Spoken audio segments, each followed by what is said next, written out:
नमस्कार दोस्तों, मेरे YouTube चैनल में आप सभी का फिर से बहुत बहुत स्वागत है। मेरा नाम है सर्वेश गौड़ और आप देख रहे हैं मेरा चैनल जी से जीनियस। दोस्तों, पिछली वीडियोस में हम लोगों ने प्रेजेंट इंडेफिनिट टेंस और प्रेजेंट कॉन्टिन्यूअस टेंस के बारे में जाना था और आज हम लोग प्रेजेंट परफेक्ट टेंस के बारे में जानेंगे।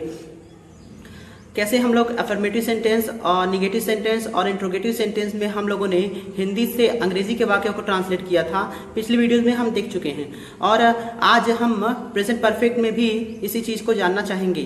तो चलिए दोस्तों, वीडियो शुरू करते हैं।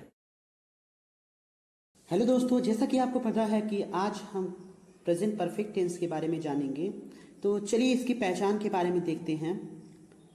प्रेजेंट परफेक्ट टेंस में हिंदी वाक्यों के अंत में चुका है, चुकी है, चुके हैं, चुका हूँ, चुके हो, या है, री है, ये है आदि आता है।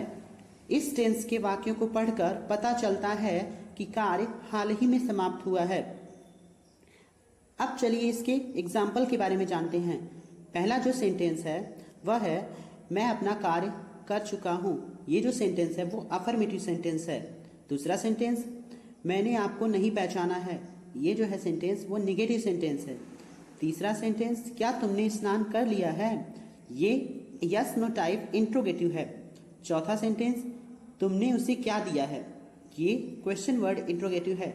और पांचवा सेंटेंस क्या तुमने कभी ताजमहल देखा है, ये जो सेंटेंस है वो भी यस नो टाइप इंट्रोगेटिव है। दोस्तों, अब हम आगे चलते हैं अफर्मेटिव सेंटेंस की तरफ। इसके रूल्स के बारे में पहले जानेंगे। प्रेजेंट परफेक्ट टेंस में अफर्मेटिव सेंटेंस का अनुवाद करते समय सबसे पहले हम सब्जेक्ट लिखते हैं। इसका दूसरा रूल्स है, इसके बाद हम लोग हैज़ या हैव में से कोई एक सब्जेक्ट के अकॉर्डिंग लगाते हैं। तीसरा, यदि सब्जेक्ट एक वचन हो यानी सिंगुलर हो तो हैज़ का यूज करते हैं। चौथा, यदि सब्जेक्ट बहुवचन यानी प्लूरल हो तो हैव का यूज करते हैं। पांचवा, आई के साथ हैव का यूज होता है। छठवां, इसके बाद वर्ब का थर्ड फॉर्म यूज करते हैं तथा इसके बाद ऑब्जेक्ट के बाद भी यदि कुछ वाक्य में होता है तो इसकी इंग्लिश हम लोग लास्ट में लिखते हैं। चलिए दोस्तों, अब हम लोग प्रेजेंट परफेक्ट टेंस के फॉर्मूले को जान लें कि किस प्रकार से हम लोग हिंदी वाक्यों को इंग्लिश में ट्रांसलेट करेंगे। सबसे पहले subject plus has have plus verb third form plus object plus जो इंग्लिश में एक्स्ट्रा वर्ड आते हैं, जैसे मान लीजिए आज, कल, ये मतलब इस तरह के जो शब्द आते हैं उनको हम लास्ट में या तो शुरू में या तो लास्ट में लिखते हैं। पहला है मैं अपना गृह कार्य कर चुका हूँ, तो मैं इसमें सब्जेक्ट हो गया तो इसकी इंग्लिश पहले लिख दी गई आई, और आई के साथ हैव लगता है। और यहाँ पर जो वर्ब है वो क्या है, कर चुका हूँ। तो करना मतलब डू मतलब होता है और डू का थर्ड फॉर्म डन होता है। तो आई हैव डन, और आई के लिए अपना की इंग्लिश होती है माई। तो आई हैव डन माई गृह कार्य की इंग्लिश होमवर्क। तो टोटल हो गया sentence I have done my homework. दूसरा है उसने मुझे वह किताब दे दी है, तो इसका जो हो जाएगा उसने का इंग्लिश ही हो जाएगा, क्योंकि वह ने तो लिख नहीं सकते हैं, इसीलिए उसने का इंग्लिश ही हो जाएगा। उसके बाद ही के साथ हैज का यूज होता है, ही हैज, और इसमें वर्ब है दे दी है। तो गिव मतलब देना और गिव का थर्ड फॉर्म गिवन होता है। तो ही हैज गिवन और बी माने मुझे वह किताब, तो आप दैट का भी यूज कर सकते हैं, द का भी यूज कर सकते हैं। तो he has given me that book. ठीक है। तीसरा है उन्होंने मुझे देख लिया है, दे हैव सीन मी। उन्होंने की इंग्लिश हो जाएगी दे, और दे के साथ हैव लगता है, और देखना की इंग्लिश शी होती है और सी का थर्ड फॉर्म सीन, और मुझे की इंग्लिश मी। तो दे हैव सीन मी। मैं एक किताब पहले ही लिख चुका हूँ, तो मैं की इंग्लिश आई के साथ हैव, लिख चुका हूँ, लिखना का मतलब होता है राइट, और थर्ड फॉर्म रिटेन, तो आई हैव रिटेन। और एक किताब की इंग्लिश ए बुक, और पहले ही मतलब ऑलरेडी, तो I have retain a book already. Next है उन्होंने अपना खेत जोत लिया है, तो उन्होंने की इंग्लिश दे के साथ हैव, जोतना की इंग्लिश प्लाऊ, प्लाऊ का थर्ड फॉर्म प्लाउड, और दे के लिए अपना की इंग्लिश देयर होती है, और खेत की इंग्लिश फील्ड, तो they have ploughed their field. चलिए दोस्तों, अब जानते हैं नेगेटिव सेंटेंस के बारे में। निगेटिव सेंटेंस को हिंदी से इंग्लिश में ट्रांसलेट करते समय वर्ब से पहले नॉट लिखते हैं। यदि सेंटेंस में कभी नहीं आया है तो इसके लिए हम लोग नेवर का यूज करते हैं, और नेवर का यूज करते समय हम लोग नॉट का यूज नहीं करते हैं। इसके लिए फॉर्मूला है subject plus has have plus not plus verb third form plus object plus extra word. जैसे पहला है आज राहुल स्कूल नहीं गया है, तो या तो आप आज की इंग्लिश पहले लिखिए या तो लास्ट में लिखिए, तो मैंने लास्ट में लिखा है। तो राहुल सब्जेक्ट है आपका, तो सबसे पहले सब्जेक्ट लिखेंगे, राहुल के साथ हैज और उसके बाद नॉट। राहुल हैज नॉट, गया की इंग्लिश गो का थर्ड फॉर्म गोन, तो राहुल हैज नॉट गोन। जाने की क्रिया में टू का यूज किया जाता है, तो Rahul has not gone to school, और आज की इंग्लिश टुडे। दूसरा है मैंने कभी ताजमहल नहीं देखा है, तो मैंने की इंग्लिश आई के साथ लगता है हैव, और इसमें कभी नहीं आया है तो इसमें हम नॉट नहीं लगाएंगे, नेवर लगाएंगे। तो आई हैव नेवर, और देखा की इंग्लिश मतलब होती है शी का थर्ड फॉर्म शीन, तो आई हैव नेवर सीन, और ताजमहल की इंग्लिश ताजमहल, तो I have never seen Taj Mahal.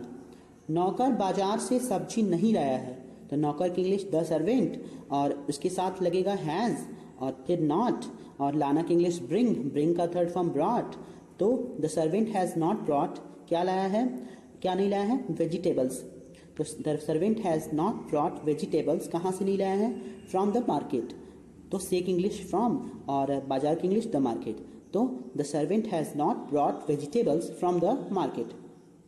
चौथा सेंटेंस है वह अभी तक रेलवे स्टेशन नहीं पहुंचा है, तो इसका हो जाएगा ही हैज नॉट, पहुंचना की इंग्लिश होती है रीच का थर्ड फॉर्म रीच्ड, तो ही हैड नॉट रीच्ड, कहाँ नहीं पहुंचा है, द रेलवे स्टेशन, और अभी तक के लिए येट, तो he has not reached the railway station yet. पांचवा है यहाँ कोई नहीं आया है, तो यहाँ कोई नहीं आया है, तो कोई नहीं सब्जेक्ट हो गया आपका, तो नोबडी या नो वन जो भी लगाइए, उसके साथ हैज का यूज कीजिए, नोबडी हैज कम हेयर। यहाँ नहीं की इंग्लिश आपको नहीं लिखनी, कोई नहीं का मतलब होता है नोबडी या नो वन, तो यहाँ कोई नहीं आया यानी नोबडी हैज कम हेयर। चलिए दोस्तों, अब हम लोग जानते हैं इंट्रोगेटिव सेंटेंस के बारे में, जिसमें पहला रूल्स है जब वाक्य के पहले क्या शब्द तथा अंत में प्रश्नवाचक चिन्ह हो। इसके लिए फॉर्मूला क्या है, चलिए देखते हैं। सबसे पहले हैज होता है plus subject plus verb third form plus object, और लास्ट में क्वेश्चन मार्क आपका होता है। जैसे पहला सेंटेंस है क्या तुमने कभी ताजमहल देखा है, तो यहाँ देखिए जाहिर सी बात है कि क्या शब्द पहले आया है, तो आपका जो क्या की इंग्लिश होगी वो हेल्पिंग वर्ब पर डिपेंड करेगी। हेल्पिंग वर्ब हैज हैव है, तो आपको सब्जेक्ट के अकॉर्डिंग हैज हैव का यूज करना है। जैसे यहाँ सब्जेक्ट क्या है, तुमने की इंग्लिश यू होती है, यू के साथ हैव लगता है, तो मैंने हैव लगा दिया, तो हैव यू। कभी की इंग्लिश होती है एवर, और देखा की इंग्लिश यहाँ थर्ड फॉर्म जो हो जाएगा शी का, वो शीन हो जाएगा, और ताजमहल की इंग्लिश ताजमहल, तो have you ever seen Taj Mahal.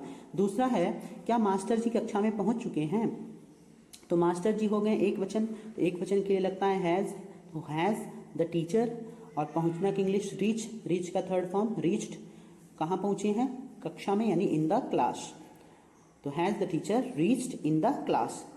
तीसरा है क्या तुमने नया मोबाइल खरीद लिया है, तो क्या तुमने नया मोबाइल, क्योंकि तुमने आया है इसके लिए तो हम लोग हैव का यूज करेंगे, और तुमने की इंग्लिश यू हो गई तो हैव यू, और खरीदना की इंग्लिश होती है बाई का थर्ड फॉर्म बॉट, और एक का इंग्लिश होगा इंग्लिश एक, और नया का मतलब न्यू, और मोबाइल तो एक ही मोबाइल खरीदा है यानी ए न्यू मोबाइल।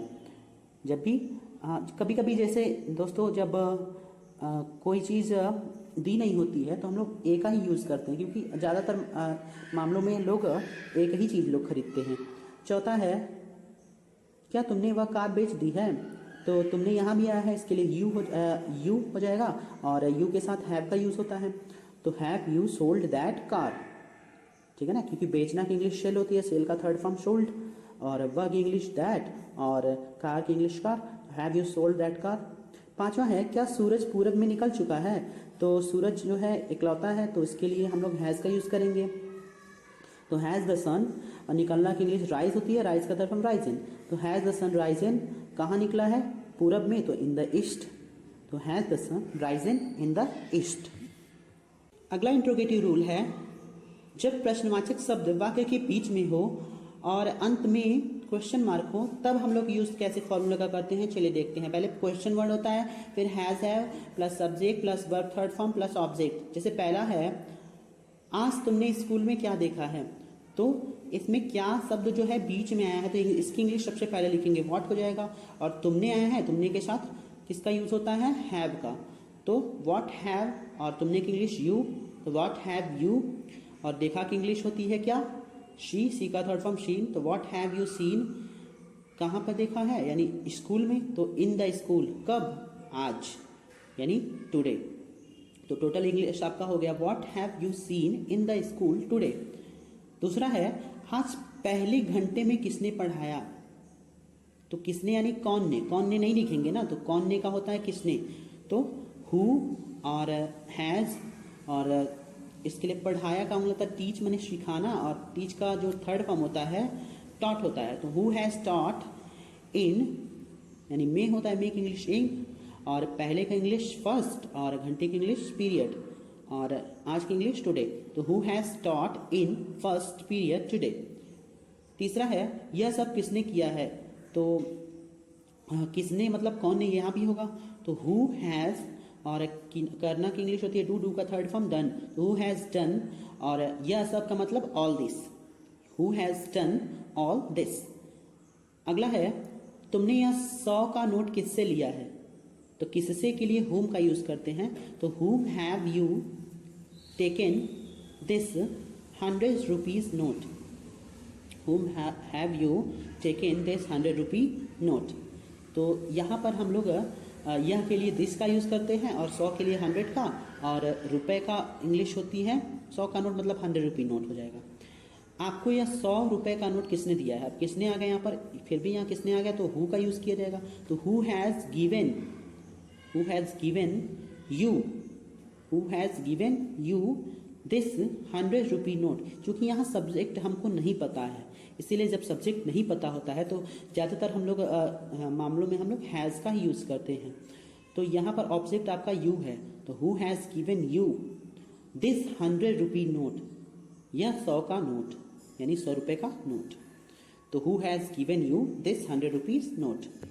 दोस्तों यदि आपको हमारी वीडियो पसंद आए तो प्लीज़ हमारे चैनल को सब्सक्राइब करें, और साथ ही साथ बेल आइकन को भी प्रेस करें ताकि आप लोग हमारी वीडियो सबसे पहले देख सकें, और इन वीडियोस को अपने दोस्तों में भी साझा करें। चलिए दोस्तों मिलते हैं अगली वीडियो में, तब तक के लिए नमस्कार।